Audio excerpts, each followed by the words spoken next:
Friends എല്ലാവരും happy അല്ലേ? അപ്പോൾ നമുക്കിന്നൊരു മോർണിംഗ് വ്ളോഗ് ചെയ്യാം കേട്ടോ. അപ്പോൾ ഇന്ന് ഇത്തിരി തിരക്കുള്ളൊരു ദിവസമാണ്, കുറച്ചധികം പണികളുണ്ട്. അതുകൊണ്ട് തന്നെ എല്ലാം ഒന്നും എനിക്ക് എടുക്കാൻ പറ്റിയിട്ടില്ല. എന്നാലും എനിക്ക് പറ്റുന്ന പോലെ അതിനിടയിൽ ഞാൻ വീഡിയോ ഒക്കെ എടുത്തിട്ടുണ്ട്. എന്തായാലും നമുക്ക് വീഡിയോയിലേക്ക് പോകാം കേട്ടോ. അപ്പോൾ ആസ് യൂഷ്വൽ എൻ്റെ മോർണിംഗ് തുടങ്ങുന്നത് തന്നെ കട്ടൻ ചായ തിളപ്പിച്ച് വെച്ചുകൊണ്ടാട്ടോ. അദ്ദേഹം തിളപ്പിച്ചു. അതിനുശേഷം പുട്ടും പയറുമാണ്. ഇന്ന് പയറടപ്പത്ത് വെച്ചു കേട്ടോ. അപ്പോൾ മഴക്കാലത്ത് ഇതിങ്ങനെയൊക്കെ ആട്ടോ ഞങ്ങളിവിടെ തുണികളൊക്കെ ഉണക്കിയെടുക്കുന്നത്. ഇതെല്ലാം ഇനി പറക്കിയെടുക്കണം. അപ്പോൾ നിങ്ങളും ഇതുപോലെയൊക്കെ തന്നെ ആയിരിക്കും അല്ലേ, തുണികളൊക്കെ എല്ലാം ഉണക്കിയെടുക്കുന്നത് ഈ മഴക്കാലത്ത്, അല്ലാതെ വേറെ എന്ത് ചെയ്യാനാണല്ലേ. അപ്പോൾ എൻ്റെ ഡേ തുടങ്ങുന്നത് തന്നെ നമ്മളുടെ തൈറോയിഡിൻ്റെ മരുന്ന് കഴിച്ചുകൊണ്ടാട്ടോ. അവസാനിക്കുന്നതും തുടങ്ങുന്നതൊക്കെ മരുന്നിലാണ് എൻ്റെ ഡേ. അപ്പോൾ എന്തായാലും പുട്ട് പൊൻകതിരിൻ്റെ പുട്ടുപൊടിയാണ്. അത് ഞാൻ 2 കപ്പ് പുട്ടുപൊടി ഉണ്ട്. ആ 2 കപ്പ് വെള്ളം ഒഴിച്ച് വെച്ചിരിക്കുകയാണ്. അപ്പോൾ എൻ്റെ പയർ ഇവിടെ റെഡി ആയിട്ടുണ്ട്. അപ്പോഴത്തേക്കിൻ്റെ വെള്ളമൊക്കെ എടുത്ത് ഞാൻ വെക്കുക കേട്ടോ. അതിന് കൂടാതെ ഞാൻ പാല് വെക്കുന്നുണ്ട് അടുപ്പത്ത്, പാൽച്ചയാണ്. അപ്പോൾ ഇന്ന് മുന്നേക്ക് ചോറ് കൊണ്ടുപോകണം. അപ്പോൾ എനിക്ക് മുന്നേക്കുള്ള ചോറ്, ഞാനും ചോറ് തന്നെ ഇന്ന് കൊണ്ടുപോകാമെന്ന് വിചാരിച്ചു കേട്ടോ. അപ്പോൾ അത് ഞാൻ തിളപ്പിക്കാൻ വെച്ചിട്ടുണ്ട്. രാത്രി നമ്മുടെ ജയരിയാണ്, രാത്രി വെച്ച ചോറാണ്. രാവിലെ അതുപോലെ തന്നെ നല്ല ഒട്ടും കുഴയാതെ തന്നെ കിട്ടും കേട്ടോ. അപ്പോൾ അതുകൊണ്ട് ഞാനത് വെച്ചിട്ടുണ്ട്. എൻ്റെ പാൽച്ചായ റെഡി ആയിക്കൊണ്ടിരിക്കുകയാണ്. അതിനിടയിൽ ഞാൻ പല്ല് തേക്കാൻ മറന്നുപോയി, ഓടി വന്ന് പല്ല് തേക്കുന്ന കേട്ടോ. അപ്പോൾ അതേ നമുക്കിനി നന്നുവിനെ മുന്നേ വിളിക്കാം കേട്ടോ.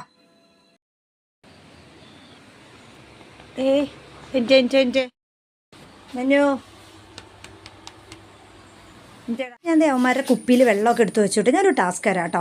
ഈ നന്നുവിൻ്റെ കുപ്പി ഏതാണ്, മുന്നേൻ്റെ കുപ്പി ഏതാണെന്ന് മനസ്സിലായവരുണ്ടെങ്കിൽ എല്ലാവരും ഒന്ന് കമൻറ്റ് ചെയ്തേക്കണേ. അതിനിടയിൽ ഞാൻ ചോറ് തിളപ്പിച്ചത് അത് വാർത്തു. അതിന് പാൽച്ചായ കൂട്ടുകയാണ്. പുട്ടിൻ്റെ കുടം ഞാൻ അടുപ്പ്. അപ്പോൾ അത് തിളയ്ക്കുമ്പോഴേക്കും ഞാൻ പുട്ട് നനയ്ക്കാൻ പോവുകയാണ്. നനച്ച് വെച്ചിട്ടുണ്ട്, ഒന്ന് കുഴച്ചെടുക്കണം. ഉപ്പിട്ട് വെള്ളം ഒഴിച്ച് വെച്ചതാണ്. അപ്പോൾ അതിനിടയിൽ തേങ്ങയും ചിരണ്ടി വെച്ചു കേട്ടോ. ഇനി നമുക്ക് ബീട്രൂട്ട് ശരിയാക്കണം. ബീട്രൂട്ട് തൊലി കളഞ്ഞ് സെറ്റ് ചെയ്ത് വെക്കുകയാണ്. എന്തൊക്കെ ചെയ്താലാണല്ലേ ഒന്ന് രാവിലെ ഒന്ന് പുറത്തേക്കൊന്ന് ജോലിക്ക് ഇറങ്ങാൻ പറ്റുള്ളൂ. നിങ്ങൾക്കും ഇങ്ങനെയൊക്കെ തന്നെയാണോ? എസ്പെഷ്യലി ജോലിക്ക് പോകുന്നവരല്ലേ, വീട്ടമ്മമാരാണെങ്കിലും ജോലിക്ക് പോകാത്തവരാണെങ്കിലും ഇതൊക്കെ തന്നെയായിരിക്കും അവസ്ഥയല്ലേ. കുഞ്ഞുങ്ങൾ സ്കൂളിൽ പോകുന്നത് വരെയും നമ്മൾ എയറിലായിരിക്കും. അപ്പോൾ എന്തായാലും എൻ്റെ ചോപ്പറിലാട്ടോ ഞാനിത് തൊലി കളഞ്ഞിട്ട് ഇച്ചിരി ചെറിയ ചെറിയ കഷ്ണങ്ങളാക്കി അരിഞ്ഞ് വെക്കും. എന്നിട്ട് നമ്മൾ ചോപ്പറിൽ ഇതുപോലെ ഗ്രേറ്റ് ചെയ്തെടുക്കും കേട്ടോ. എനിക്കിത് ഭയങ്കര ഇഷ്ടമാണ്. ബീട്രൂട്ട് ഉള്ളത് കൊണ്ടാണ് അവൻ ചോറ് കൊണ്ടുപോകണം കേട്ടോ. അല്ലെങ്കിൽ ഞാൻ സ്കൂളിൽ ചോറുള്ളതാണ്. ഞാനും എന്തായാലും സ്കൂളിൽ നിന്ന് തന്നെ കേട്ടോ ചോറ് കഴിക്കുന്നത്. അപ്പോൾ പയറിനുള്ള സവോളയും വെളുത്തുള്ളിയൊക്കെ ഞാൻ റെഡിയാക്കിയിട്ടുണ്ട്. നമ്മൾ ബീട്രൂട്ടിന് ഉള്ളിയാട്ടോ എടുത്തിരിക്കുന്നത്.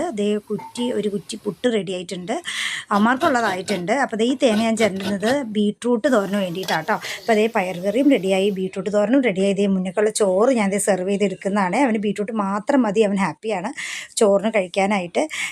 അപ്പോൾ എന്തായാലും എനിക്കും അതിനിടയിൽ ഞാൻ ചോറ് സെറ്റ് ചെയ്യാണ്. ഞാൻ ഇച്ചിരി ബീട്രൂട്ട് എടുത്ത് വെച്ചിട്ട് പയർ കറി എടുത്തു കേട്ടോ.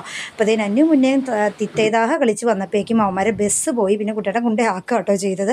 അച്ഛനുള്ള ബ്രേക്ക്ഫാസ്റ്റും കൊടുത്തു കേട്ടോ. അപ്പോഴത്തേക്കും ഞാൻ എൻ്റെ വീഡിയോ ഒക്കെ എടുക്കാൻ എനിക്ക് സമയം കിട്ടിയില്ല കേട്ടോ. അപ്പോൾ ഞാൻ ഇൻസ്റ്റിറ്റ്യൂഷനിൽ എത്തി. ഞാൻ നല്ല മഴയത്താട്ടോ വന്ന് കയറുന്നത്. അപ്പോൾ എന്തായാലും ഇന്നത്തെ വീഡിയോ ഇത്രയേ ഉള്ളൂ. എനിക്ക് നല്ല പരാതി ഉണ്ട് കേട്ടോ, ആരും തന്നെ കമൻറ്റ് ചെയ്യുന്നില്ല. അപ്പോൾ എല്ലാവരും ഒന്ന് കമൻറ്റ് ചെയ്തേക്കണേ. കൂട്ടത്തിൽ സബ്സ്ക്രൈബ് ചെയ്യാൻ മറക്കല്ലേ. വീണ്ടും വരാം. അതുവരേക്കും ബൈ.